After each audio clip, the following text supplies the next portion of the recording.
Hey guys, स्वागत है आपका मेरे YouTube channel godown of botany में।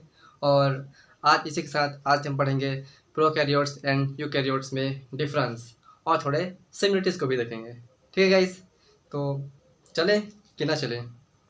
चलते हैं। तो आज हम लोग देखेंगे प्रोकैरियोट्स एंड यूकैरियोट्स। तो पहला हम लोग देखते हैं प्रोकैरियोट्स। तो प्रोकैरियोट्स में मैं शॉर्ट फॉर्म लिखूंगा।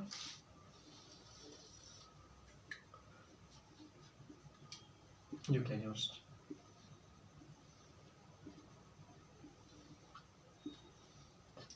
एक और चीज़ है गाइस, मेरे चैनल में आप पहले समझेंगे, उसके बाद आपको लास्ट में नोट्स प्रोवाइड कर दिया जाएगा। क्योंकि जब तक आप किस कॉन्सेप्ट को समझेंगे नहीं तो आपको कैसे बेसिक कैसे क्लियर होगा। तो पहले बेसिक क्लियर करूंगा, उसके बाद नोट्स दूंगा। मेरा मतलब कि एक ही चैनल में आपको सभी चीज़ मिल जाएंगे, बेसिक से लेकर एडवांस तक, ऑल डायग्राम के साथ। वो कहीं जाना नहीं पड़ेगा। देखते हैं गाइस, तो क्या होता है प्रोकैरियोट्स गाइस। देखो, प्रोकैरियोट्स होता है न्यूक्लियोइड होता है, मतलब देखना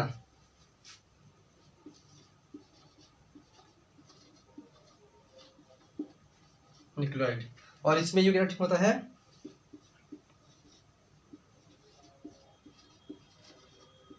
न्यूक्लियस। तो न्यूक्लियोइड क्या होता है गाइस? न्यूक्लियोइड का मतलब क्या होता है? उसमें मेम्ब्रेन नहीं होता। सिंपल से आप किसी डायग्राम में देखेंगे तो न्यूक्लियोइड में मेम्ब्रेन लेस होता है, मेम्ब्रेन नहीं होता है। उसी तरह यूकैरियोट्स में देखेंगे तो मेम्ब्रेन बाउंड होता है, कहीं में सिंगल होता है, कहीं में डबल होता है, बस एक को छोड़कर, राइबोसोम को। ठीक है गाइस, अब देखते हैं दूसरा। दूसरा क्या होता है? दूसरा होता है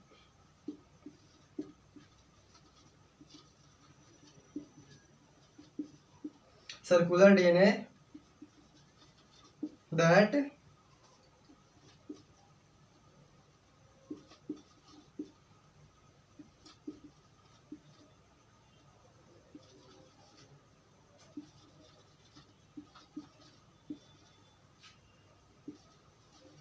सेल। और इसमें देखते हैं कि क्या होता है, लिनियर डीएनए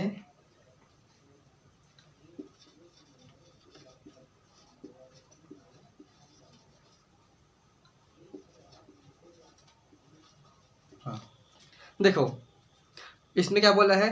पहला प्रोकैरियोट्स में सर्कुलर डीएनए बोला है, तो इसमें सर्कुलर डीएनए पाता है। लेकिन सर्कुलर डीएनए फ्लोड किसमें? साइटोप्लाज्म में। इसमें कोई मेम्ब्रेन नहीं होती, तो circular DNA flowed to cytoplasm, उसमें घूमती रहती है, जो कि प्रोकैरियोट्स में। Example bacteria ETC. और दूसरा है यूकैरियोट्स में क्या होता है? Linear DNA that is held nucleus. मतलब इसमें क्या होता है? बाहर मेम्ब्रेन बाउंड होता है और अंदर में एक फिक्स होता है। और इसकी डीएनए कैसे होती है? लीनियर होती है। लीनियर का मतलब होगा ऐसे, और सर्कुलर का मतलब है फ्रीली ऐसे सर्कुलर शेप में होती है। तो लीनियर होती है और हेल्ड होती है, मतलब एक सीक्वेंस में होती है गाइस। ठीक है, अब इसे तीसरा देखते हैं क्या होता है। इसमें क्या होता है तीसरा में?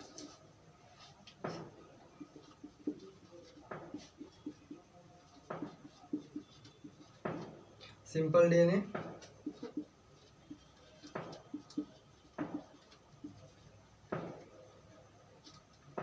Haploid genome. इसमें क्या होता है? कॉम्प्लेक्स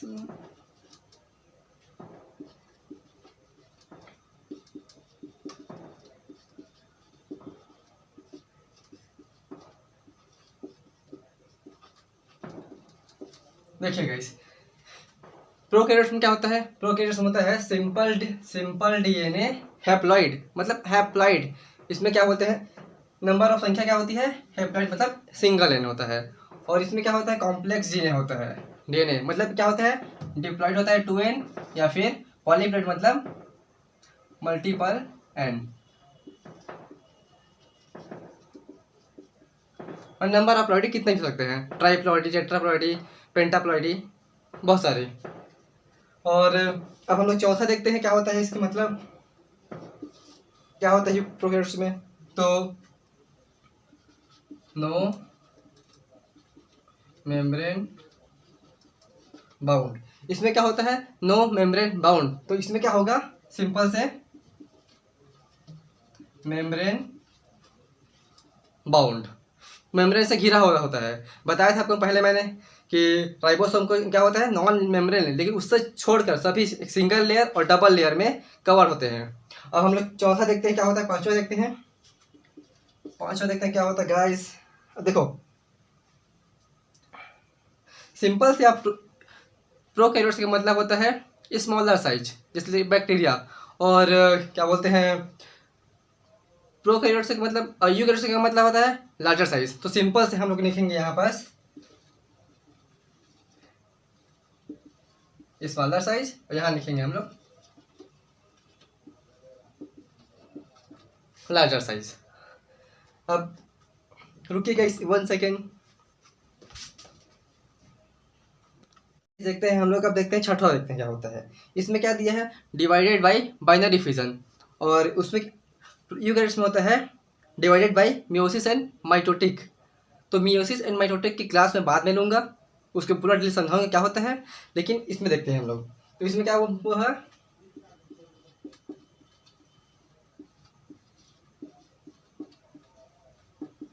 बाइनरी फिजन, इसमें क्या है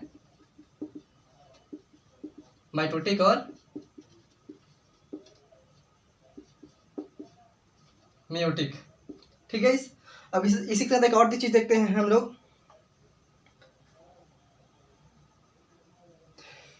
डिवाइडेड बाई, देखो टाइपिकली यूनिसेल्युलर, इसको आप मेन याद करना, यूनिसेल्युलर मल्टीसेल्युलर। तो सिंपल से बात, यूनिसेल्युलर मल्टी, यूनिसेल्युलर का मतलब होता है single cell organism, like bacteria, बहुत सारे ऐसे और हैं, और वायरस। और मल्टी सेलुलर में क्या आएगा, जैसे कि ह्यूमंस हो गया, एनिमल्स हो गया, जो सेल बहुत सारे सेल से मिलकर बने हैं, that like multi cellular cells. अब हम देखते हैं 8वां पॉइंट क्या होता है इसमें। इसमें है एरोबिक एंड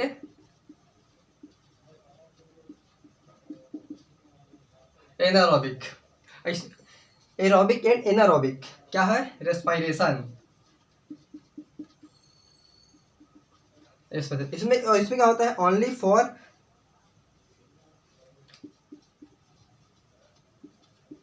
एरोबिक रेस्पिरेशन। इसमें एनारोबिक और एरोबिक मतलब ऑक्सीजन प्रेजेंट एंड ऑक्सीजन मतलब प्रेजेंट नहीं हो, विदाउट ऑक्सीजन दोनों में सर्वाइव कर सकते हैं। लेकिन इसमें क्या होता है, यूकैरियोट्स में ओनली फॉर यू एरोबिक मतलब वायु या एयर के प्रेजेंट में ही जिंदा रहेंगे, ऑक्सीजन के प्रेजेंट में। ठीक है, आपको सिंपल भाषा में समझा रहा हूँ इसलिए। अब देखते हैं हम लोग, अब 9 पॉइंट देखते हैं क्या होता है।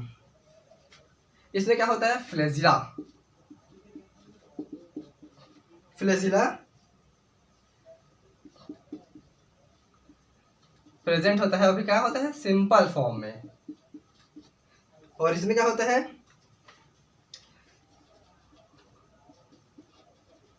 कंपाउंड में क्या होता है, प्रेजेंट होता है। ठीक है, देखो फ्लैजिला दोनों में प्रेजेंट होता है, लेकिन प्रोकैरियोट्स में क्या होता है, सिंपल फॉर्म में होता है, और यूकैरियोट्स में क्या होता है, कंपाउंड फॉर्म में होता है गाइस। ठीक है, और ये मत समझना कि नॉर्मल मैं दिखा रहा हूँ, इस चीज़ के बारे में डिटेल आपको मैं लेक्चर के बाद में नोट्स प्रोवाइड करूंगा, उसे आप देख के लिख सकते हैं, एक खाली कॉन्सेप्ट क्लियर करने के लिए कि क्या क्या होता है। और देखते हैं कैसे होता है। हालांकि क्लास थोड़ी लंबी रहेगी, लेकिन पूरे कॉन्सेप्ट एक ही वीडियो में क्लियर होगा, अलग अलग वीडियो देखने की जरूरत नहीं है। ठीक है, अब हम लोग देखते हैं क्या देखें आगे। 10वां क्या होगा आपका, देखो इसमें क्या होता है, पीलिया फिम्बरी। जैसे कि जो बैक्टीरिया देखते हैं, तो बैक्टीरिया के आउटर वॉल में छोटे छोटे स्ट्रक्चर देखते हैं, जैसे देख लाइक ऐसे, इसको बोलते हैं पीली। और यहाँ पर जैसे निकला होता है, इसको बोलते हैं हम लोग फ्लैजिला। ठीक है, और देखते हैं, और इसमें होता है सिलिया। सिलिया मतलब क्या होता है, जो ही आउटर बॉडी पार्ट होता है उसमें हेयर लाइक स्ट्रक्चर, जैसे कि मैं कोई भी हैंड बनाया था वैसे, और छोटे छोटे बाल होते हैं। अच्छा नहीं लग रहा टर्म, हैंड है। ठीक है, थंब हैंड, ठीक है, फिंगर विंगर, ये छोटे छोटे बाल होते हैं बॉडी में, वो होता है सिलिया। अब आगे देखते हैं हम लोग। इसमें देखो, इसमें क्या होता है,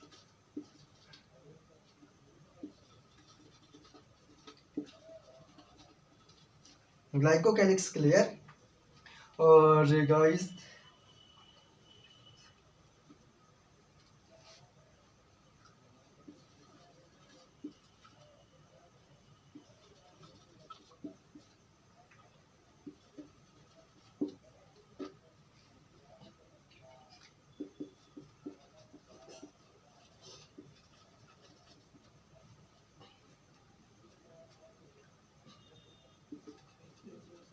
इसमें होता है ग्लाइकोकैलिक्स का कवर होता है। जैसे बैक्टीरिया का देखते हैं तो बैक्टीरिया का जो आउटर मेम्ब्रेन बना होता है ना, उसको हम लोग बोलते हैं ग्लाइकोकैलिक्स। इसको बहुत लोग को पता नहीं होगा। जो भी बैक्टीरिया होता है, बैक्टीरिया, उसकी जो आउटर कवर को हम लोग क्या बोलते हैं, ग्लाइकोकैलिक्स बोलते हैं। ठीक है। इस जो ग्राम नेगेटिव पॉजिटिव दोनों में होते हैं नॉर्मल से। और इसमें क्या है, glycocalyx only if no cell wall. मतलब ग्लाइकोकैलिक्स ओनली होता है, मतलब सेल वॉल नहीं होता है, इससे सिंपल से। प्लाज्मा मेम्ब्रेन भी होता है इसी यूकेरियोट्स में। ठीक है, प्लाज्मा मेम्ब्रेन। और इसमें क्या होता है, ग्लाइकोकैलिक्स कवर होता है। लेकिन प्लांट में क्या होता है, प्लांट में होता है सेल वॉल, आउटर कवर। ठीक है। अब इसमें क्या होता है, देखें तो हम लोग लैग साइटो स्केलेटन। और इसमें क्या होता है, प्रेजेंट।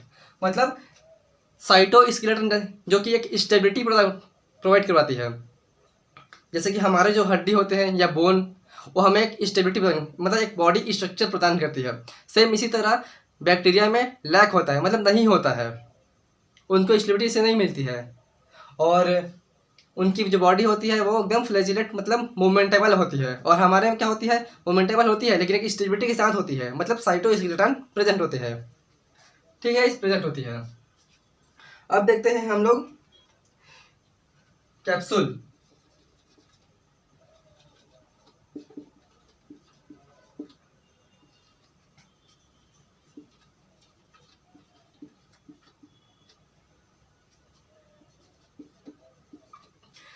एक आउटर वॉल जो जो ग्लाइकोकैलिक्स होता है, उसके नीचे जस्ट क्या होता है, म्यूसिजिनस कैप्सूल होता है।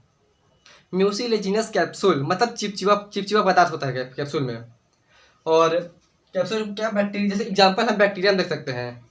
और इसमें क्या होता है, नहीं होता है, यूकेरियोट्स में कैप्सूल नहीं होता है। ठीक है गाइस। अब जो मैं पढ़ाया हूँ इस डायग्राम, मतलब क्या बोलते हैं, इसका डायग्राम भी शो करूंगा। एंड जो प्रोकैरियोट्स यूकेरियोट्स है उसमें कुछ कुछ सिमिलरिटीज भी है, तो हम लोग सिमिलरिटीज देखते हैं क्या होता है पहले। तो इस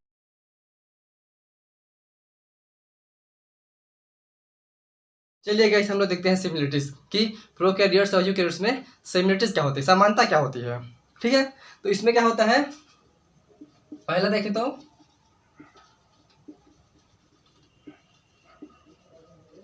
क्रोमोसोम। क्रोमोसोम समान होते हैं या सिमिलरिटीज होती है। न्यूक्लियोइड है, वो क्या है, साइटोप्लाज्म मतलब फ्रीली रहता है। और न्यूक्लियस क्या होता है, मेम्ब्रेन बाउंड होता है। लेकिन उसमें मेन क्या होता है, क्रोमोसोम। ठीक है। ठीक है, हम लोग देखते हैं दूसरा, प्रोकैरियोट्स एंड यूकेरियोट्स में क्या होता है, सेम जेनेटिक मटेरियल सेम होते हैं गाइस। और इसी के साथ हम लोग देखते हैं तीसरा, राइबोसोम। राइबोसोम में 70S होते हैं, किसमें, प्रोकैरियोट्स में। एंड यूकेरियोट्स में होता है 70S एंड 80S। अब देखते हैं गाइस 70S और 80S होता कैसे है, और प्रोकैरियोट्स में 70S होता कैसे है। जैसे 70S है तो इसको हम लोग लिखते हैं 50 + 30 मतलब 80। लेकिन 10 जो स्टैंड होता है 10 जो 10S होता है, ये क्या होता है, इसमें एक स्टेबिलिटी प्रोवाइड करता है, स्टेबिलिटी प्रोवाइड करता है। इसका मतलब होता है 50 + 30 तो 10 स्टेबिलिटी प्रोवाइड करता है, तो दिखता नहीं है, इसीलिए हम उसको 70S बोलते हैं। इसकी अलग से एक राइबोसोम क्लास होगा, उसमें पढ़ाऊंगा इसको। और राइबोसोम क्या होता है, मेम्ब्रेन लेस होता है, मतलब नॉन मेम्ब्रेन होता है। ठीक है। अब सर्कुलर डीएनए होता है, इसमें देखो सर्कुलर डीएनए। सर्कुलर डीएनए क्या होता है, साइटोप्लाज्म में फ्रीली होता है। और इसी में देखते हैं लीनियर के क्या होता है, माइटोकॉन्ड्रिया, क्लोरोप्लास्ट और न्यूक्लियस तीनों में प्रेजेंट होता है, मतलब डीएनए ऐसा जेनेटिक मटेरियल। तो माइटोकॉन्ड्रिया का अलग डीएनए होता है, क्लोरोप्लास्ट में अलग डीएनए होता है, मतलब इसमें भी अलग से पर्टिकुलर डीएनए होता है। ठीक है गाइस। अब आपको पता होगा कि साइटोप्लाज्म में तो होता ही होता है, दोनों में कॉमन चीज़ है। वैक्यूल। वैक्यूल का काम करना है स्टोरेज का। किसी चीज़ को सेल से बाहर निकालना, किसी चीज़ को अंदर लाना, किसी चीज़ को स्टोर करके रखना, ये काम करता है वैक्यूल। फूड हो गया, बहुत सारी चीज़ें guys. Some time have cell wall, some time have cell wall मतलब कहता है सेल वॉल दोनों प्रेजेंट हो सकते हैं सम टाइम में गाइस, या रेयर केस में, ठीक है। Thank you guys. और एक और चीज़ गाइस, इसमें क्या होता है, जो सिमिलरिटीज है उसको आप लोग स्पेसिफिक तरीके से लिखना, जो मैं चार्ट में दिया हूँ उसको, ये खाली समझाने के लिए था, ठीक है गाइस।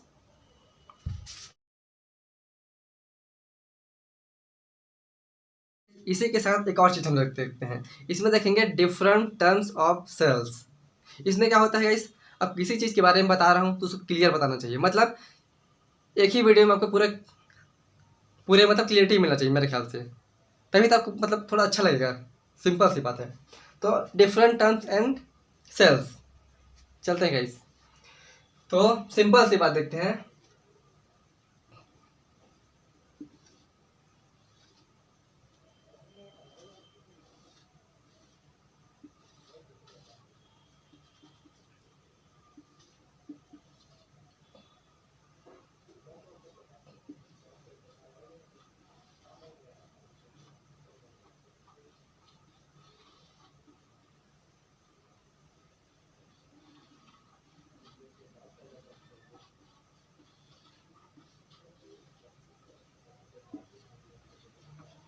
डायग्राम उतना परफेक्ट नहीं बना गाइस, आपको सामने पूरा मैं डायग्राम सहित पीडीएफ नोट्स प्रोवाइड कराऊंगा, लेकिन इसका है खाली समझाने के लिए, ओनली फॉर नॉलेज। अब देखते हैं, जैसे कि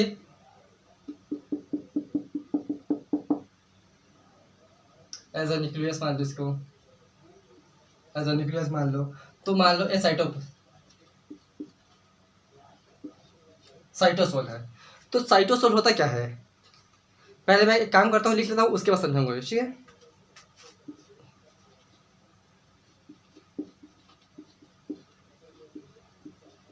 साइटोप्लाज्म,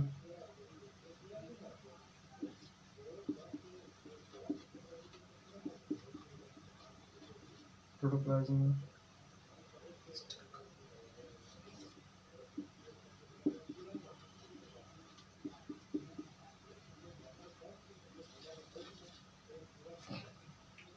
अब देखते हैं क्या होता है। पहले देखेंगे हम लोग साइटोसोल। तो साइटोसोल क्या होता है, इंटरसेलुलर फ्लूइड। पहले आप इस चीज़ की जानिए, साइटोप्लाज्म बताऊंगा तो आपको थोड़ा हैरानी होगी।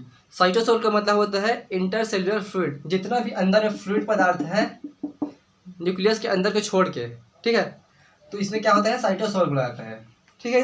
अब साइटोप्लाज्म टर्म में क्या होता है, तो साइटोप्लाज्म का मतलब होता है cytosol plus all cell organelles, मतलब और एक्सेप्ट न्यूक्लियस, मतलब न्यूक्लियस को छोड़कर, इस न्यूक्लियस को छोड़कर जितना भी सेल ऑर्गेनेल्स रहेंगे, जैसे कि राइबोसोम हो गया, माइटोकॉन्ड्रिया होगा, ईटीसी, जितने भी होंगे उसको बोलेंगे हम साइटोप्लाज्म प्लस क्या बोलेंगे, साइटोसोल।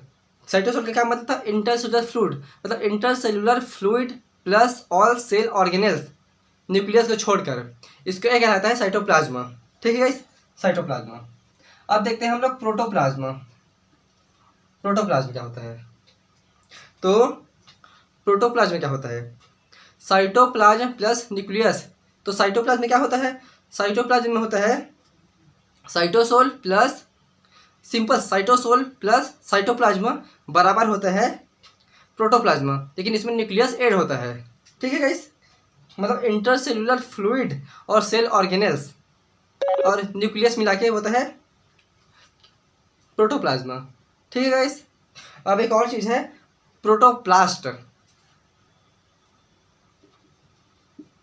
प्रोटोप्लास्ट, तो प्रोटोप्लास्ट क्या होता है, प्रोटोप्लाज्म प्लस सेल मेम्ब्रेन, मतलब जो सेल का मेम्ब्रेन होता है और जो इतना पूरा अंदर का, जैसे कि प्रोटोप्लाज्मा, इसमें साइटोप्लाज्म प्लस न्यूक्लियस, जो मेम्ब्रेन और मेम्ब्रेन, मतलब इसमें मेम्ब्रेन भी ऐड है प्रोटोप्लास्ट में, लेकिन प्रोटोप्लाज्म में मेम्ब्रेन ऐड नहीं है, ठीक है। सिंपल देखें तो इसमें क्या होगा, मेम्ब्रेन भी रहेगा। इस ये पूरे कॉन्सेप्ट को मैं डायग्राम के माध्यम से भेजूंगा, तो उसमें और अच्छे से क्लियर समझ आएगा, ठीक है गाइस। और कुछ टर्म्स हैं, जैसे कि सेल वॉल किसने दिया है, रॉबर्ट हुक ने दिया है। डेड सेल में लिविंग सेल किसने दिया है, तो एंटन वॉन लिवेनहॉक ने दिया है। और प्लाज्मा मेम्ब्रेन को स्वान ने दिया है, और प्लांट क्या आएगा तो स्लेडन ने दिया है जो कि बॉटनिस्ट है, और स्वान क्या है जूलॉजिस्ट है। साइटोप्लाज्मा को स्ट्रॉस बर्जन ने दिया है, एंड न्यूक्लियस को रॉबर्ट ब्राउन, तो सिंपल सी क्वेश्चन जानते हो। एंड एक और चीज, क्रोमोसोम और क्रोमेटिन, क्रोमोसोम प्लस क्रोमेटिन को किसने दिया है, वाल्टर फ्लेमिंग ने दिया है, ठीक है, वाल्टर फ्लेमिंग ने। Thank you guys. और इसके लिए आप मेरे नोट्स को रीड कीजिए एंड PDF को बाय भी कर सकते हैं गाइस। Thank you.